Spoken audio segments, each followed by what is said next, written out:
Está prometendo fazer embaixadinhas aqui, doutor Elvio Henriques.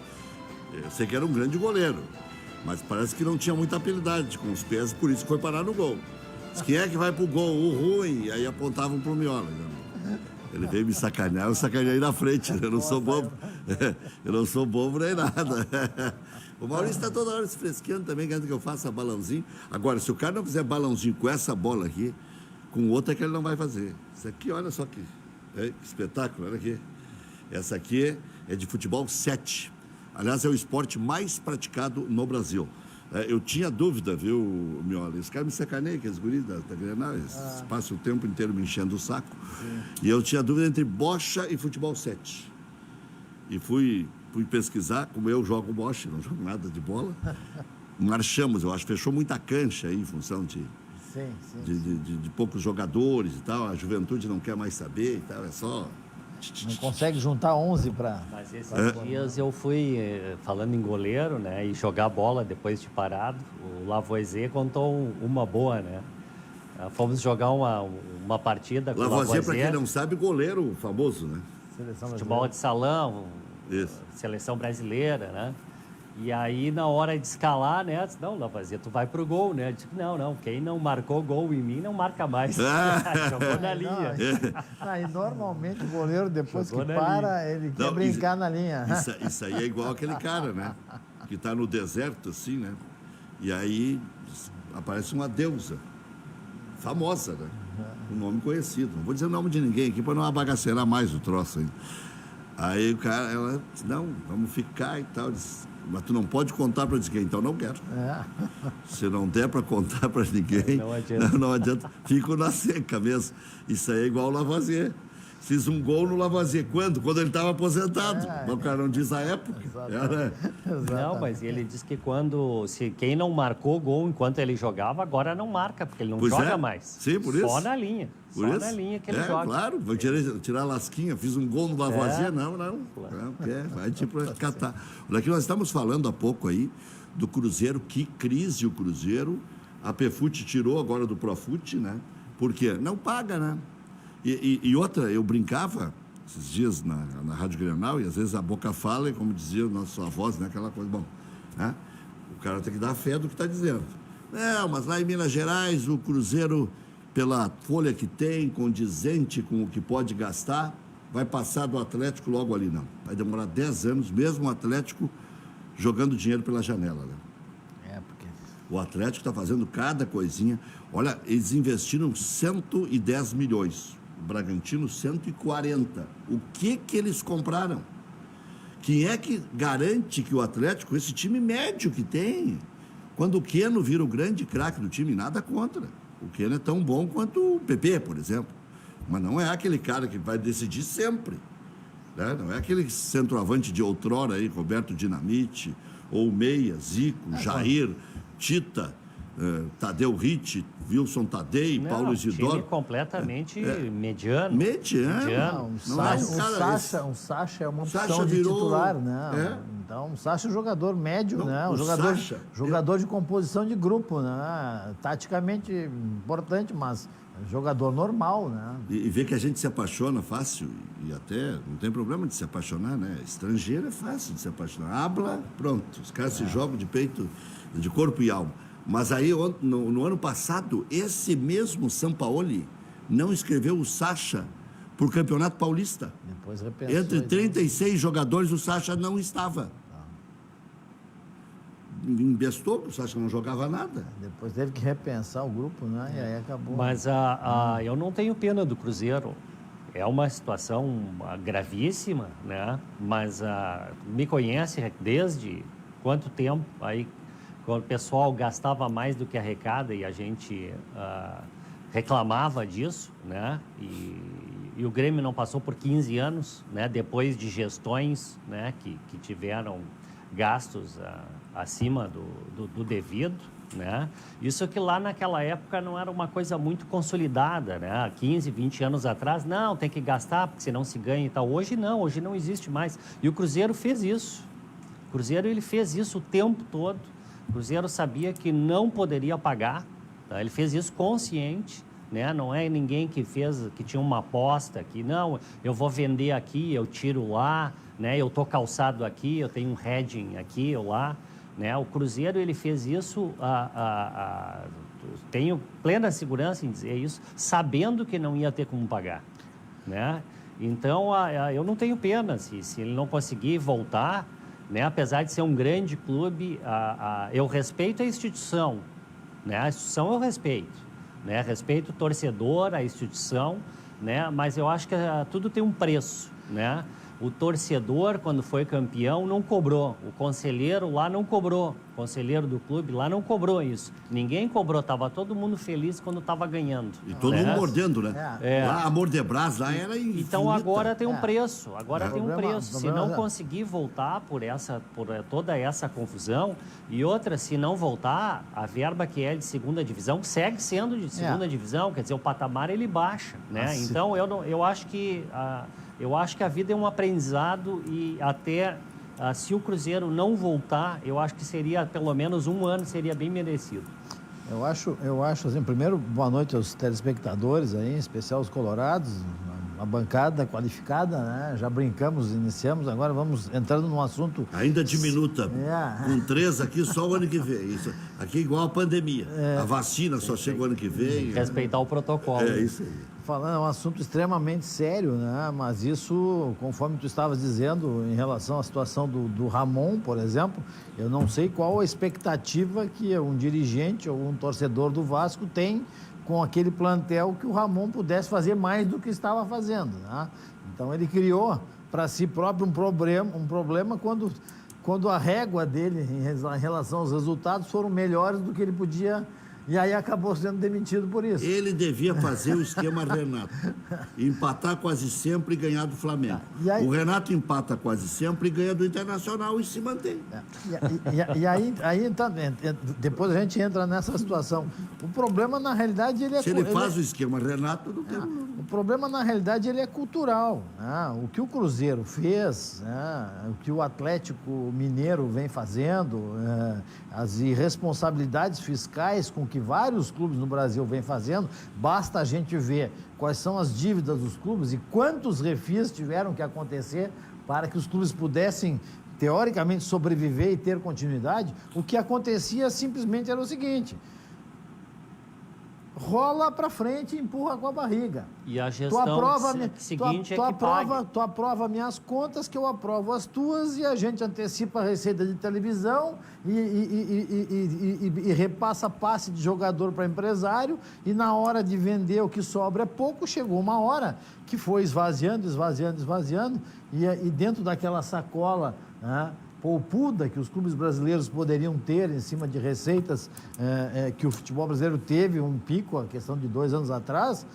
o que sobrou? Sobrou a migalha, né? E nós hoje temos jogadores de nível médio ganhando salários astronômicos, não tem explicação para isso. Então, qualquer gasto acima daquilo que se pode arrecadar, qualquer trabalho sem planejamento a médio prazo, onde tu possa usar a estrutura interna, porque os melhores vão fazer teste ou podem ser captados por uma boa estrutura de base, onde tu tem prospecção bem feita, onde tu tem avaliações bem feitas, onde tu tem metodologia bem feita, onde tu consegues trabalhar com uma equipe multidisciplinar dentro da categoria de base, com bons treinadores, fazendo intercâmbio, trazendo pessoas de fora para mesclar culturas daquilo que acontece lá fora com o que acontece aqui dentro, nós sim poderíamos estar numa situação melhor.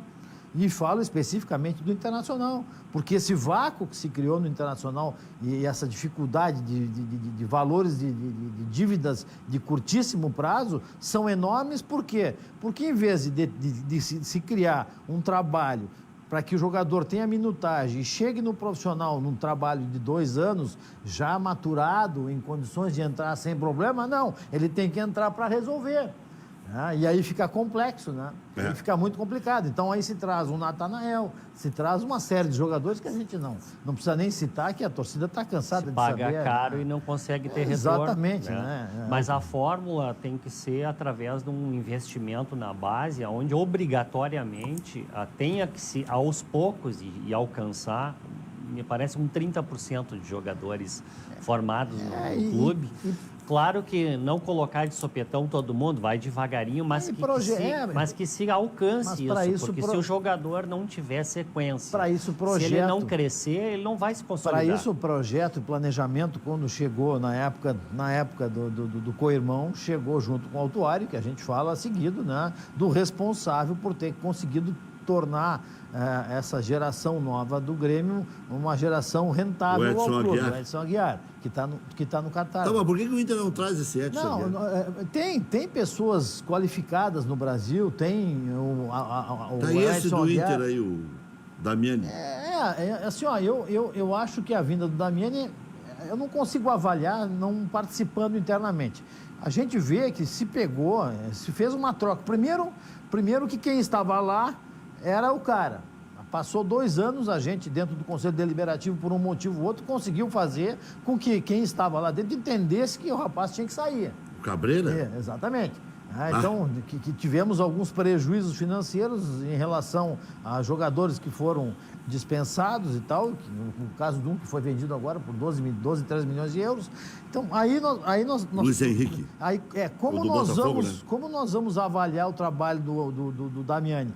Eu não sei qual é, por exemplo, o tipo de planejamento e metas estabelecidas para que esse trabalho seja avaliado. Eu tenho para mim a avaliação de um trabalho de categoria de base. Tu não pode pensar isoladamente que só tem que formar. Claro que tu tem que fazer e formar um jogador vencedor, mas juntamente com isso e principalmente formar um jogador para que seja vencedor no profissional e que possa gerar um clube autossustentável. Nós fomos autossustentáveis durante muito tempo. Aí acharam que as coisas iriam acontecer milagrosamente do jeito que sempre aconteceram. E se deixou de investir, se deixou de trabalhar planejamento e nós vimos a base do Internacional sendo muito mal gerida. E não vale mais, né? Empatou o Cruzeiro 1-1 e está empatando também o Atlético Paranaense com o Ceará em 0-0, o jogo em Curitiba. Não vale mais aquele argumento de 15, 16, porque esse negócio de pensar pequenos períodos num clube de futebol, quando acontece um desastre como esse do Cruzeiro, é o acúmulo de incompetência. Claro, é o acúmulo de desleixo. Não é o avião que cai por uma situação só, é uma sequência o clube não cai num ano, ele vem caindo há alguns anos. Exatamente. Por uma série de equívocos, né? É que nem a falência da empresa, quando a empresa não fale de um dia para o outro. Hoje está bem, amanhã, como teve, eu digo para os meus alunos, um ataque cardíaco. A empresa teve um ataque cardíaco. O senhor dá aula ainda, doutor? Eu agora só palestras e alguns cursos de extensão rápido, mas dizia muito para os meus alunos, eu lecionei 17 anos, direito tributário, penal tributário, penal tributário, comércio exterior, direito de legislação tributária, tributário 1, tributário 2 e direito comercial internacional. Quer dizer que nós estamos diante de um mestrezão. Pô, esse Aí eu dizia... Trezão, valeu, doutor. Dizia para os meus alunos, a empresa não fale porque tem um ataque cardíaco e hoje está bem e amanhã tem um colapso. É uma sequência, tanto é que o termo legal da falência, o juiz fixa lá do protesto mais antigo, onde começou a dívida. O clube é a mesma coisa, começa a colapsar. Vários setores, às vezes só financeiro, às vezes vestiário, muitas vezes os dois, na maioria das vezes, e ela começa a colapsar até que chega numa situação que não tem mais como contornar. E pela cultura política, que interfere muito na parte do futebol no Brasil, a gente sente uma dificuldade muito grande do descolamento de uma pós-eleição dos conselheiros que são eleitos pelos movimentos que foram eleitos. Então, eles acabam sendo super protetores da gestão em vez de fazerem a função de conselheiros, de fiscalizar. Aí tem uma situação bem importante que...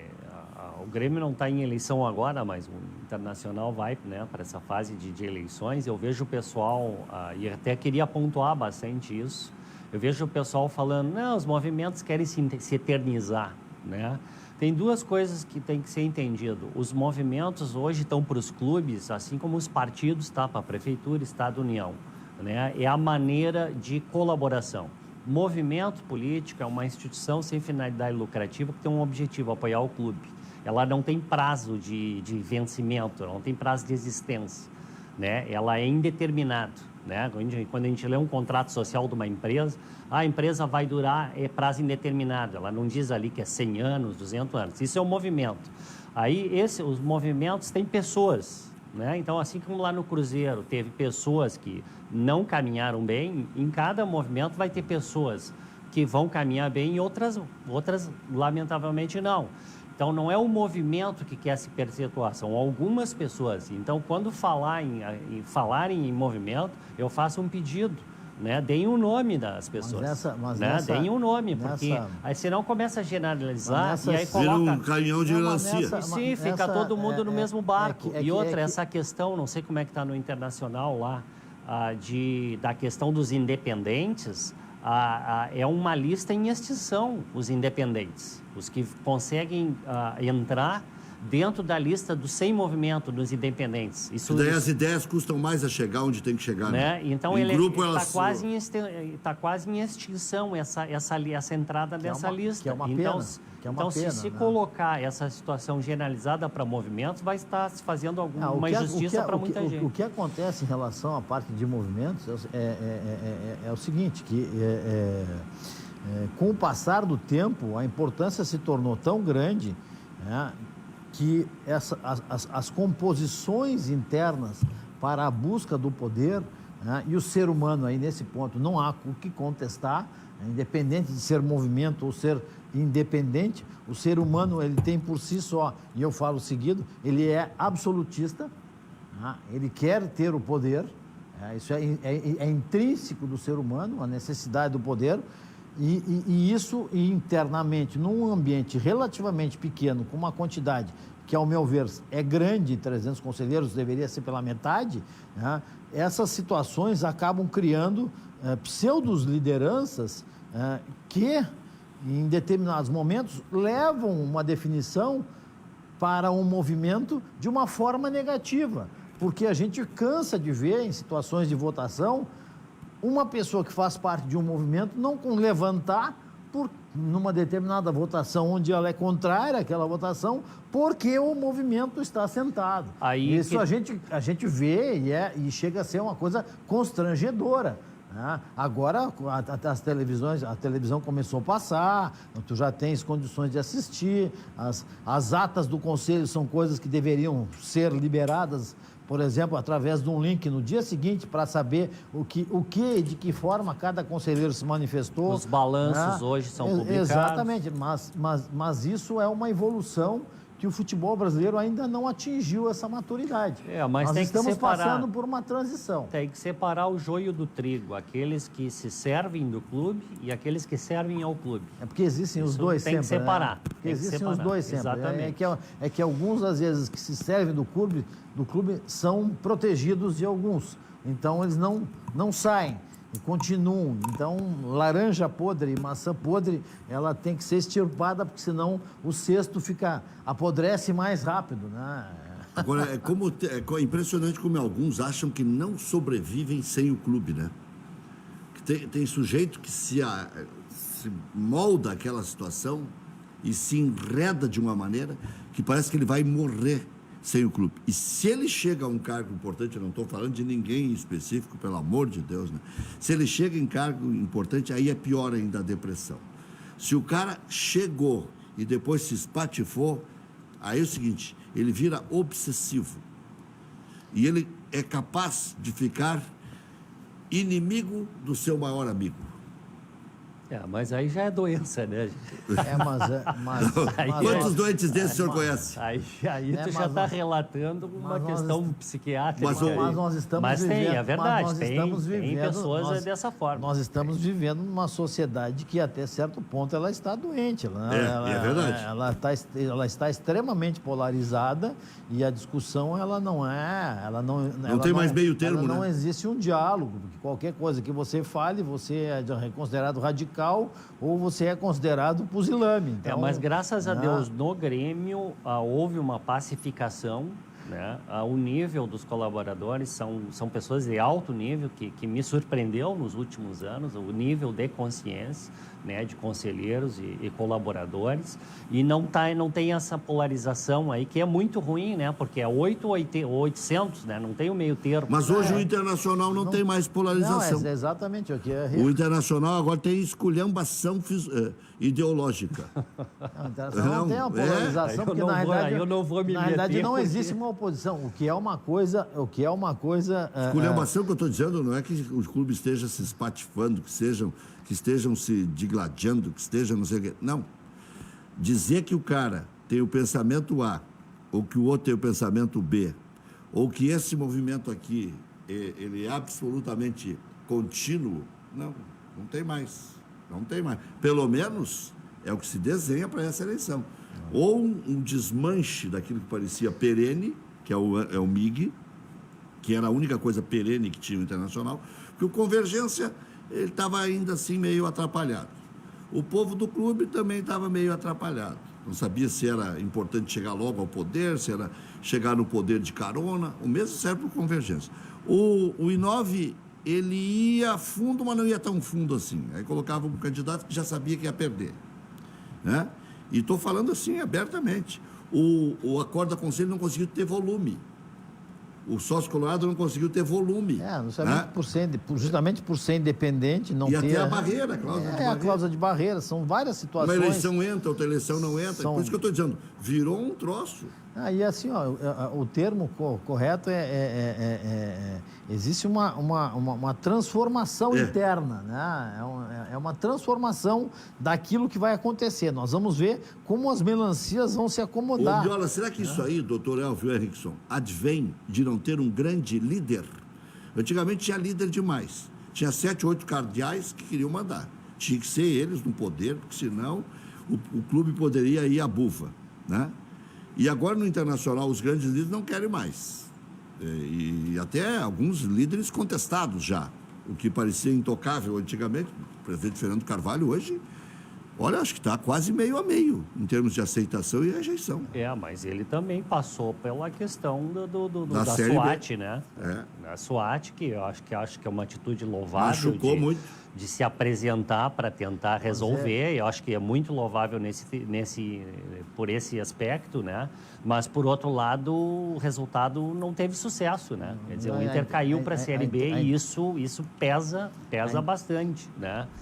Agora, eu concordo que essa questão de líderes, liderança, né? O futebol passa por um processo também de profissionalização. Cada vez mais ele é profissional. Então, aquilo que lá atrás era feito só pelo gestor líder amador, que não era da área, que entrava lá e tinha que resolver dentro do clube de futebol, hoje ele já faz compartilhado, né? Ele já faz com o dirigente nomeado, né? Que não é remunerado, né?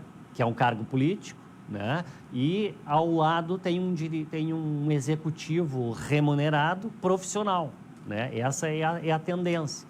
Então isso faz com que esses grandes conhecedores do futebol, né, acaba ficando com menos quantidade de opções, né? Porque aqueles que querem ir para o futebol se especializam e vão cobrar, né? Acabam cobrando, né? Acabam se especializando. Exatamente. E isso passa, principalmente, por exemplo, nos conselhos deliberativos, quando são formadas as comissões, porque aquilo que tu estás fazendo hoje, teoricamente, teria que ter sido planejado há 5, 6 anos atrás.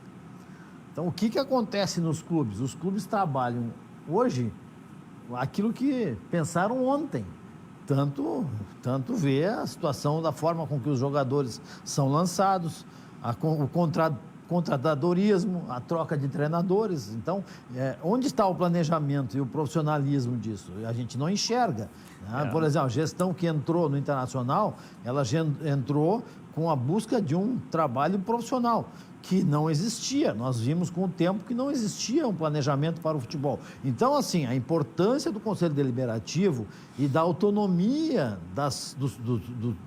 dos conselhos específicos para cada área, seja do marketing, seja da categoria de base, seja para a construção do CT do Internacional, essas comissões têm que ser informadas e têm que ter autonomia e poder para poder levar ao Conselho Deliberativo a pauta, porque senão o que vem acontecendo? Esses assuntos não são conversados, as comissões são esvaziadas e o que vale e continua valendo, a pseudo-profissionalização é a caneta do gestor principal e do Conselho de Gestão. Não evoluiu Agora muito. Tem um fator também que contribui, se nós olharmos o Grêmio aí nesses 15 anos que passou com dificuldade, era um time no primeiro semestre e já no segundo no segundo semestre era quase outro time. Por quê? Porque não tinha uma condição financeira de segurar um plantel. E aí é difícil fazer um trabalho a longo prazo, porque daqui a pouco já sai o jogador, já tem que correr atrás. A dor ensina a gemer. Então, às vezes, essa questão da irresponsabilidade da gestão, de não poder segurar gestões irresponsáveis, aí não consegue segurar plantel, daí um planejamento a cada semestre. Chega num momento que a dor ensina a gemer. Tu não tem alternativa e tem que botar os guri, porque tu não tens alternativa de dinheiro para contratar. Já quando começa a sobrar um pouquinho mais, dinheiro, aparece, por exemplo, a situação do Thiago Neves, do André Balada, desse tipo de jogador, né? Que uma gestão extremamente profissional não passaria, a meu ver. Eu não tenho nada que ver com a situação. Eu estou fazendo uma análise aqui de se isso tivesse... Não, tem a sua lista. Mas eu estou falando que... É um alfabeto inteiro. Vamos falar dos dois lados. Estou falando que, assim, porque esse erro todos têm cometido. Essa pseudo-profissionalização, ela não pode ficar centrada em uma pessoa. Ela não pode ser pessoalizada. Ela tem que ser um projeto. E a pessoa que está sentada na cadeira como presidente do clube, ele é o executor de um planejamento feito há 5 anos, 6 anos atrás pelo Conselho Deliberativo. O cara tem que ter tesão para estar em clube de futebol. Aliás, sem tesão, o cara não faz nem filho, né? Muito bem, eu estou fazendo uma consulta aqui, o André Viola, consulta que eu digo é tomada de opiniões, de decisão e tal. Eu levo todo o estoque, eu levo só metade, deixo a outra metade para o doutor El. Mas não precisa. Uma caixinha aí, o cara, né? Viaja para cá, para lá, sabe como é? Eu estou falando do ativo, obviamente, né? Chutou Falcão. Bom, Falcão treinou em 93. Em 1991 treinou a Seleção Brasileira. 93 treinou o Internacional. Depois treinou o Internacional em 2011 e no fatídico ano de 2016. Falcão, Paulo Roberto Falcão, que estão votando se vai virar estátua ou não, treinou 3 vezes já o Internacional. 3 vezes. Doutor Elfo. 33, a idade de Cristo. 33. 33. O que errou, Vinícius, com a número 17, foi o lateral esquerdo naquele jogo. Entrou no time do Internacional, o lateral esquerdo. Eu conversei com o Figueiredo, o Haroldo de Souza jogando sinuca com o doutor Ibsen um dia antes, e eu falando com o Figueiredo no canto, somebody love ali. Sensacional. Então, vamos lá. Como era com bom, vinho né? ou sem vinho? Dali a pouco saiu um vinho. Doutor Ibsen já estava tomando uma vodka do rótulo preto. Não, doutor Ibsen era o seguinte, o bar normalmente era no último andar dos hotéis, ele só...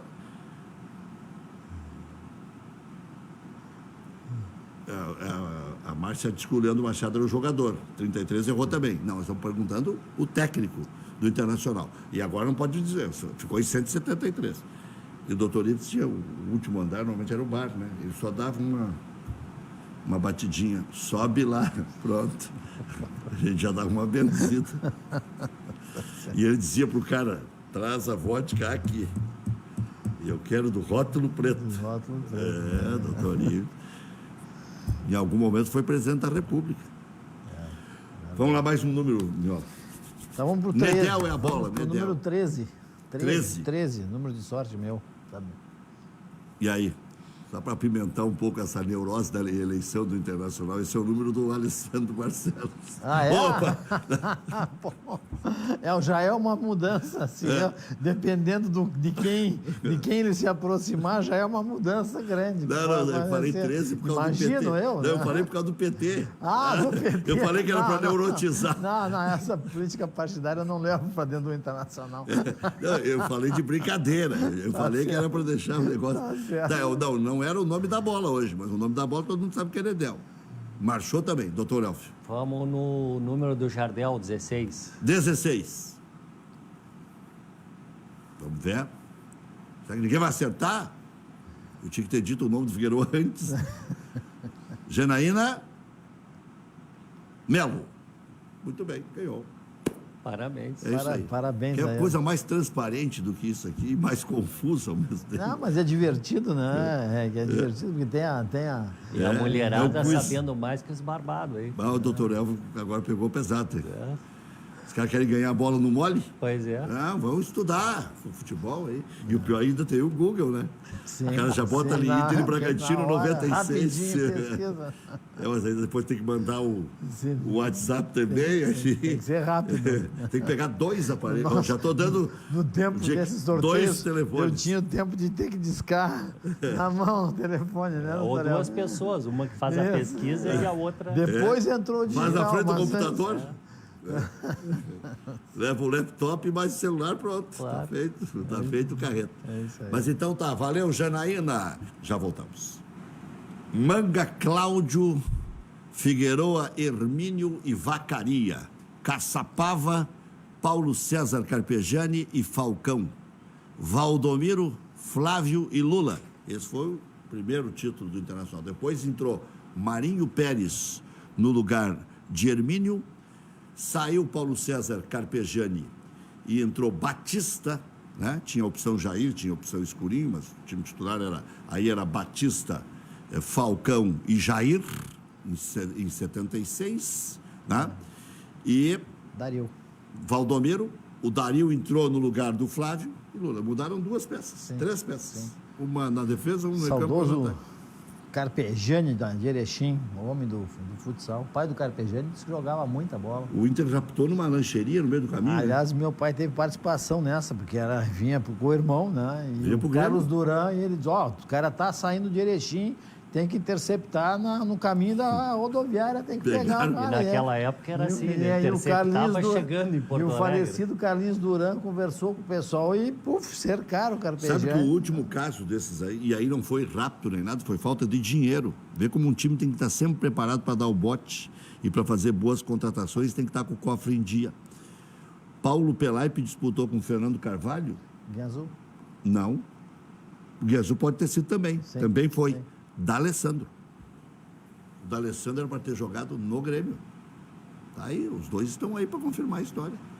Pelaipe disse, mas como é que eu ia? Não tinha dinheiro. Não tinha dinheiro. E o Internacional vinha de uma sequência boa de vendas e acabou tendo dinheiro. Estava capitalizado. E o Sonda botou 6 milhões de dólares. Sim. Então, tendo ou não tendo dinheiro, tinha quem botasse. Se o Rigo está na vida do Grêmio antes, brigava ter vindo para o Grêmio. Mas o futebol é assim. Agora, naquela época lá, que na década de 70, início de 80, tinha gente no interior que nem telefone tinha. Quer dizer, tinha que se deslocar do interior para Porto Alegre para começar a conversar. E aí tinha isso mesmo, de interceptar. Só, olha, fulano está indo para lá. E tu tinha que, depender de Erechim, eu lembro, tinha que pedir ligação para a Telefônica, e a Telefônica depois te retornava 2, 3, 4 horas para tu poder ligar. Ou tinha que mandar o cara lá que tinha telefone para ele atender o telefone. O Inter, na década de 70, fez várias para o Grêmio. O Internacional estava melhor que o Grêmio na época, era complicado. O Grêmio contratava Cacau, Neca do interior, e o Internacional ia lá buscar o Lula no Fluminense, ia buscar o Manguita lá no Nacional do Uruguai. E uma base bem... Pegou o Benítez da seleção paraguaia e o Grêmio entrava na parada. O Grêmio era corajoso, porque não era fácil. Mas sempre formando jogador na base também, né? O Internacional. Mas o Grêmio também. Porque o Grêmio em 81... Quando o Grêmio começa a dar a guinada, não tinha um grande time. Paulo Roberto, o senhor sabe a história do Paulo Roberto? Sim. Eu sempre conto essa história. Sim, mas o senhor sabe por que ele jogou, né? Porque o famoso Uchoa se lesionou. E aí perguntavam para o seu Enio, mas como? Como é que nós vamos fazer agora na lateral direita? Aquele menino do Júnior. Mas nunca jogou, seu Enio. Interessa. Melhor em campo em Porto Alegre. E cruzou para o gol do Baltazar. Foi ele que cruzou, o Renato Sá encosta e o Baltazar. Sim, o Renato Sá cabeceia para trás, o Baltazar mata no peito. E faz aquele golaço. Mas gol esse que está lá no Museu de São Paulo como o gol mais bonito da competição, né? Quem tiver a oportunidade, Museu do Futebol, apegado ao Pacaembu, em São Paulo. Um dos gols mais bonitos campeonatos do Grêmio, se não for o mais bonito. Agora, tem gol de bicicleta do André Catimba também, que foi uma pintura, mas esse aí é marcante. E tem a história do seu Rola, que eu sempre conto, na rádio especialmente. Aqui é um pouco mais difícil, porque é mais demorado, mas dá tempo de contar. O seu Rola chegou no sala de redação, na Rádio Gaúcha. Quem é o lateral direito do Flamengo? Zé Fulano de Tal, diz meia boca. E o lateral direito do Fluminense? Fulano de Tal, seu Rola. Não joga nada. Quem é o lateral direito do Vasco? Fulano de Tal. Também não serve. E o lateral direito do Botafogo? Porcaria. Mas o que o senhor quer dizer? Se os 4 melhores de lá não querem esse Uchoa, que veio do América, né? Por que iria servir para o Grêmio? Se os 4 não têm lateral direito bom. Essa é uma, inteligência, é uma teoria que tu pode trazer. Ela é tão atual hoje, né? Ela é tão atual. Mas a gente falava da questão da base, uma outra questão muito importante é a captação, né? Às vezes a base não consegue formar aquela posição e aquela posição ela é fundamental, né? E aí entra a questão da captação, que é a compra, né? Claro. Já do jogador, já entre o final da base e o profissional. Acho que os modelos, eles se complementam, né? Eu sou muito a favor... Tem que ter os dois, eu acho. Eu sou muito a favor da formação com metodologia e cultura de trabalho da base em cima daquilo que tu pretendes jogar no grupo principal. Isso como cultura tática de clube, né? A situação de captação, de tu ter olheiros pelo Brasil espalhados em regiões, para que tu possa trazer o jogador o quanto mais cedo possível é importante, mas importante ter também a formação do jogador para que ele tenha aquela cultura interna de saber vestir ou sair depois de um Grenal no dia seguinte, após uma vitória ou uma derrota, transitar na cidade e ver o clima que acontece. Tu tem que ter intrínseco isso dentro de ti, né, quando tu está na base. E as contratações advindas de fora, quando tu busca um jogador para lapidar e terminar esse jogador, esse é o diferenciado que tu não tens ele dentro do plantel. Não conseguiu formar. Exatamente. Mas dentro da metodologia, tu pode aprimorar os jogadores de nível médio, né? Porque os craques, eles vão ser craques e com o tempo ele vai... É um dom. É dom. Por si só ele vai se aprimorar. Com o tempo ele vai crescer. Claro que pode algumas coisas aprimorar também. Mas o jogador médio, a metodologia pode fazer com que tu use na função específica dele, ter um treinamento que ele possa buscar esse aprimoramento interno dentro da própria base. Por exemplo, a gente vê hoje no Brasil muito jogador baixinho, não que os baixinhos não sejam bons, mas a gente vê que para algumas funções é necessário tu ter um jogador mais alto. Sim. E aí, por exemplo... volante, por exatamente, exemplo. O Internacional. Eu não estou nem dizendo se o jogador é diferenciado ou não é diferenciado. Sei que saiu do Internacional um jogador que foi para o Palmeiras, que tem 1,90 m de altura. Esse rapaz que tem 1,90 m de altura, lá atrás... tu tem condições de saber se ele vai chegar a ter 1,90 m de altura. Então, qual é a maior dificuldade de um jogador de 1,90 m de altura? A mobilidade, o passe, a movimentação mais rápida. E isso tu consegue fazer um trabalho de especificidade com aquele jogador para melhorar o nível médio dele.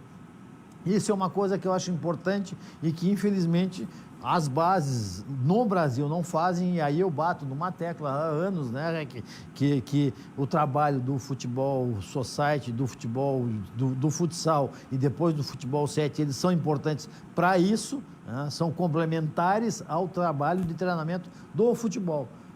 Essa é uma coisa que eu defendo, assim como várias outras pessoas defendem, mas a gente vê os clubes no mundo já instituindo, e aquilo que nós temos como nosso, como origem do futsal genuinamente brasileiro, acabou sendo levado para o exterior. Lá se criou, se estudou, se criou metodologia, e a gente começa a olhar para fora, ver os treinamentos curtos, né?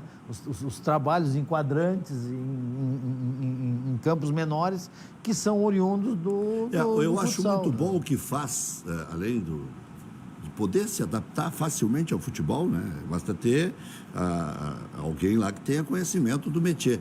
Mas essa associação com as escolinhas que o Santos tem, por exemplo... O Santos é exemplo. Claro que é mais fácil. O Santos é o único time grande da cidade, que é uma baita cidade. É mais fácil de congregar tudo isso. Mas o Santos conseguiu. E foi um trabalho muito longo, de um período assim, em que teve que trabalhar a cabeça das pessoas, de que era necessário. Tem que dar sustento também para as famílias, orientação e tudo mais, preparo. Mas aquilo que o Santos faz lá, a Grêmio Internacional podiam fazer tranquilamente aqui. Mas o Santos tem escolinhas em alguns locais do país, Sim. assim como tem o Grêmio, o Flamengo tem Mas eu estou dizendo vários locais. no salão, todas as escolinhas de salão lá são bancadas pelo Santos ou tem parceria com o Santos, e tudo é herdado pelo Santos. O Santos é um exemplo de paciência com a base, né? Em detrimento de quem é forasteiro, daquele que é contratado.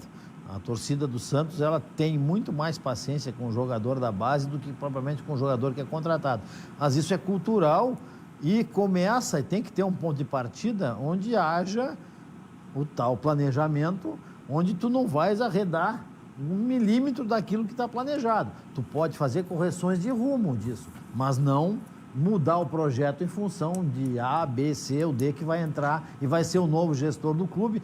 Eu não gosto disso, então retira esse tipo de trabalho, porque o presidente não gosta desse tipo de trabalho. E às vezes nem tem planejamento. E às vezes não tem nem planejamento. O empresário oferece um jogador, coloca sem um conceito de que o time tem que ter essa posição. Exatamente. E tal, vai colocando. É o que a gente vê e bastante. Bastante. Agora, chama atenção também nas escolinhas, na questão de base, algumas posições, né, que são raras, né? Por exemplo, centroavante, né? Parece que as escolinhas não formam mais centroavante, é uma posição rara. Lateral, está escasseando. E não dá para encomendar? Tu tá tocando, mas estão tocando exatamente. Depois o Maurício tem algumas imagens do último livro do professor Otávio Balzano, que é doutorando, que tem 3 livros nessa área do Enquanto uso... você vai falando, o Maurício já vai botando as imagens. Do uso do futsal como ferramenta ao futebol, onde existe, dentro da comissão técnica, pessoas que fazem o trabalho exclusivo para o centroavante, exclusivo para os laterais. Mas sabe que eu propus esses tempos para alguns profissionais aí, que não vou dizer da onde, né, por questões óbvias. Eu digo, mas vem cá, vamos fazer treinamento específico com a centroavante. Lá fora... Eu digo, bom, se eu vou treinar um centroavante, a primeira coisa que eu faço, olha, tá aqui o centroavante, o futuro centroavante, tá o zagueiro e a bola. Você vai driblar esse cara e tentar fazer o gol. Ah, não, mas se é que se driblar o primeiro, já tem a segunda cobertura, a marcação, eu não posso ensinar o cara a driblar. Como não vou ensinar o Ortiz ensinou o Damião? Exatamente, o projeto aprimorar é uma pena ter um fundamento de centroavante. Por que essas coisas terminam? Essas coisas terminam porque são boas. Mas então, é barato isso. É barato e se implicam com isso. O investimento é baixo. É um fundamento específico, o drible do centroavante em cima do zagueiro para marcar o gol. Então faz esse exercício. Ele é complementar. E aí, por exemplo, nessa situação... Eu achei que o Ortiz ia para o Grêmio. Ainda bem que não foi. Enfim... Ele está mostrando as fotos aí.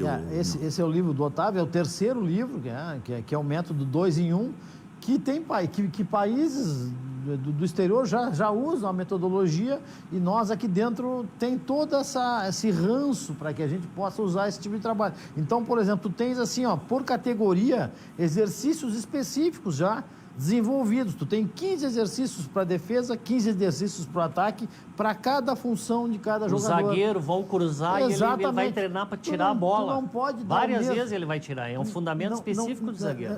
Alguns exercícios tu pode dar para todos ao mesmo tempo. E outros são específicos. Não, outros são específicos. Então, nós temos que trabalhar a especificidade da função do jogador. Exatamente. E para isso, a metodologia.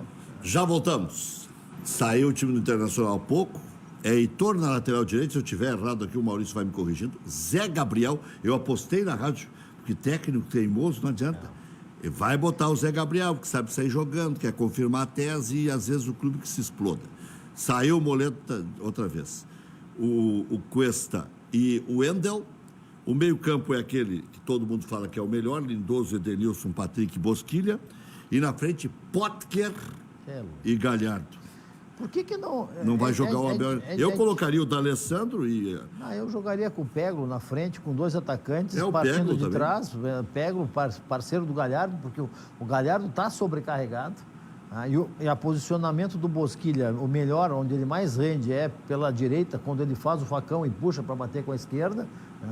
O Patrick, nesse ponto, se tu jogar o Peglo na frente, ele consegue recompor um pouco mais, não precisa ir tanto ao fundo, deixando com que o Edenilson possa até cair, tanto pela direita como pela esquerda.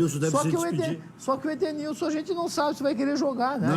Eu até ia dizer que, de repente, achei que fosse jogar o Praxedes, né? Que talvez fosse o substituto para jogar centralizado, mas tomara jogue com vontade, né? Porque... Agora, quantidade o Inter tem, né? Tu já falou em Praxedes, já falou em Peglo, ainda tem o Nonato, tem o Johnny, né? Quantidade o Internacional tem. A questão é a qualidade, né? Não adianta. E paciência, que o Grêmio teve. Essa gurizada que começou a entrar, ela entrou por necessidade, vamos e viemos, né? Não é porque houve um planejamento para esse pessoal chegar em cima. É nas coxas Futebol Clube. Tanto que aí a gente tem que concordar com o Cudê, por exemplo, que existe uma deficiência e aí, lá atrás, pode estar acontecendo alguma coisa no trabalho da formação física. Mas é óbvio que se o jogador trabalha muito menos com um profissional, ele vai demorar para chegar e ter um embate com um jogador que já é profissional há mais anos e tem mais idade do que com a idade dele. Então, essa é a dificuldade. Dali a pouco nós temos torrado um Jôni, que é um excelente jogador, já mostrou que tem potencial, de um Peglo, a torcida não tem uma paciência porque errou um chute e a bola quase entrou. E aí nós temos um Potker aí que não devia nem estar mais aí, né? Ele se mantém porque não tem torcida. Diga, doutora. A Ponte Preta, ela apostou muito no Bruno Rodrigues, não sei se vocês têm acompanhado, que tem jogos que ele não vai muito bem, mas tem jogos que ele mostra uma qualidade importante. É um jogador que veio da base do Atlético Paranaense, foi emprestado lá para um time do interior de Minas e a Ponte pegou, né? Um jogador que tem que prestar atenção. Bruno Rodrigues. Se dá sequência, né? Bom, uma pergunta para cada um para a gente fechar e eu divido aí 2 minutos para que a pessoa possa dissertar tranquilamente. Para a pessoa que eu digo, o André Mioli e o doutor Elvio Henrickson, os convidados. CT e a eleição. Fala das duas coisas, quero ver se tem o poder de síntese. Nós vamos concorrer, última vez que a gente pretende concorrer, se não passarmos, é uma decisão do associado. Um dos pilares que a gente falou muito aqui em relação à categoria de base é a construção do CT. Mas está lá a área aí. Nós vamos tentar e pressionar para que seja colocado determinado valor dentro da previsão orçamentária.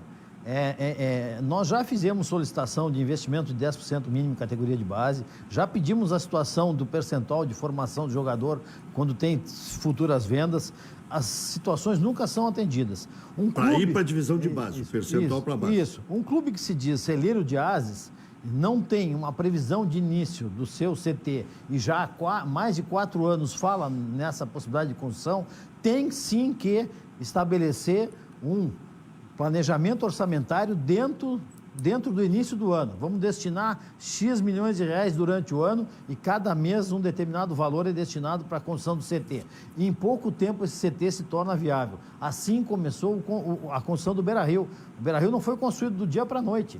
Outra situação, existem possibilidades de se criar mecanismos através de campanhas de marketing que possam angariar valores para a construção do CT. O Vasco é um exemplo que durante a pandemia juntou o equivalente a 5 milhões e 800 mil reais para construção do seu CT. Então, o CT do Internacional é prioridade. O Acorda Conselho, através da chapa Surge Amanhã, tem alguns pilares, um dos quais eu mais falo, e por ser a minha característica em relação à cadeira de base, é a construção do CT. Doutor Elvio Henrickson, indo o PP por 15 ou 20, não sei se o senhor venderia ou não, essa é a questão. O senhor apostaria cegamente em Luiz Fernando, Elias, Ferreirinha, Gui Azevedo? O senhor acha que a solução está em casa ou saindo mais um, que é de alta graduação, tem que bancar um do naipe de um Queno da vida, assim? Não, eu já respondi até essa pergunta, fica bem fácil. A questão da saída do PP, se agora ou mais tarde, como o Grêmio já cumpriu a meta financeira pela questão do Everton, que recém saiu, né? Eu estou completamente de acordo que não permitiria sair agora, salvo se alcançasse um número mais elevado, né? Então, mas é inevitável que ele possa sair, deva sair na próxima janela, né? Eu acho que a solução de continuidade está em casa com o Ferreirinha, tá? E a prioridade, eu acho que não é essa posição, a prioridade é o 9, né? Porque só com o Diego Souza, pela idade, jogador que joga mais parado, tem que ser mais alimentado. O meia é o Jean-Pierre. O meia também é uma outra posição de carência que eu entendo que tem que investir, porque não tem outro. Eu acho que o Robinho não faz essa função. E a questão do primeiro volante, eu acho que o Grêmio formou vários volantes, mas todos eles na condição de segundo volante, né? Volantes mais baixos, sem ter aquela altura da proteção da área, né? Então, a primeira volância, o 10, né, o meio armador e o 9, eu acho que são as prioridades muito antes de uma reposição do PP, onde o Ferreirinho acho que dá para dar continuidade. Miola, sobrou um tempinho aqui. Quem ganha a eleição no Inter? Olha, a eleição é incógnita, né? Os consulados têm participação muito importante nessa eleição. Colocam o Ginter Spode no segundo turno? Não. Aliás, os conselheiros no primeiro turno colocam no segundo turno e ele ganha... Eu não acredito. Acho que o Alessandro Barcelos, se for essa configuração que aparece, é candidato favorito a ganhar a eleição. Eu só espero que não estejam formando um MiG-2. Só essa é a minha expectativa. Eu quero mudança, sim, mas não gostaria que fosse formado um MiG-2. A soma dos movimentos pode ser um MiG-2? Essa é a minha única precaução. E eu não gostaria que acontecesse isso, porque nós já tivemos uma sequência de quase 20 anos de um grupo que se praticamente apoderou do poder do Internacional, trazendo esses resultados aí nos últimos anos. Quer terminar com aquela história, agora é a minha vez. O clube tinha que sentar, trabalhar um conselho de gestão, trabalhar um projeto para 6, 8 anos e os gestores se revezarem para cumprir aquilo que o Conselho Deliberativo determinou como um planejamento. Valeu, obrigado a ambos. Boa noite. Boa noite.